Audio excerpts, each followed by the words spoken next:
माननीय नरेंद्रभाई मोदी यांनी केंद्र शासनाने जो महायुतीवरती देवेंद्रजींच्या नेतृत्वाखाली माननीय एकनाथजी शिंदेसाहेब और माननीय अजितदादा पवार साहेब या तिघांच्या नेतृत्वाखाली महाराष्ट्राच्या जनतेने त्यांना अभूतपूर्व यश प्राप्त केलेलं आहे। जनतेने त्यांच्यावरती विश्वास दाखवलेला आहे आणि ह्या विकासाचा जो टप्पा त्यांनी पार केलेला होता गेल्या 5 वर्षामध्ये आणि 2.5 वर्ष 7.5 वर्ष जे महायुतीचं सरकार होतं त्या काळामध्ये जो विकास प्राप्त केलेला आहे आणि भविष्यामध्ये जो विकासाचा टप्पा उर्वरित महाराष्ट्राचा पार करणार आहेत। आता आपण जो विकास पाहतोय रस्त्याचा असू देत किंवा देवस्थानचा असू देत किंवा देव देश आणि धर्म ही लढाई या मुद्द्यावरती आपण लढलो आणि लोकांनी याला साथ दिली आणि हा विश्वास सार्थ करून दाखवणार आहेत। हे तिघही जण उद्याच्या होणाऱ्या शपथविधीला आमचे सर्व 40,000 कार्यकर्ते महाराष्ट्रातून सर्व महायुतीचे कार्यकर्ते जातील। सोलापुरातले पण बहुसंख्य कार्यकर्ते या सोहळ्यासाठी शपथविधी सोहळ्यासाठी गेलेले आहेत।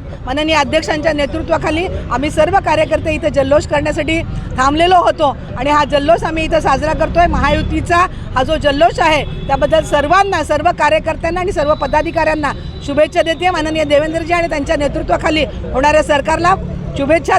महाराष्ट्राच्या जनतेने ज्या पद्धतीनं महायुतीच्या उमेदवारांना प्रचंड मताने निवडून दिलं, लाडक्या बहिणीने सुद्धा ज्या पद्धतीनं हर्षोल्लित होऊन सहकार्य केलं म्हणून त्या ठिकाणी यांना शुभेच्छा देतं आणि या महाराष्ट्राचा विकास सर्वतोपरी होईल यासाठी देवेंद्रजी फडणवीसांच्या नेतृत्वाखाली मुख्यमंत्री आणि इतर मंत्रिमंडळ स्थापन होणार आहे, त्याबद्दल त्यांना शुभेच्छा देतं।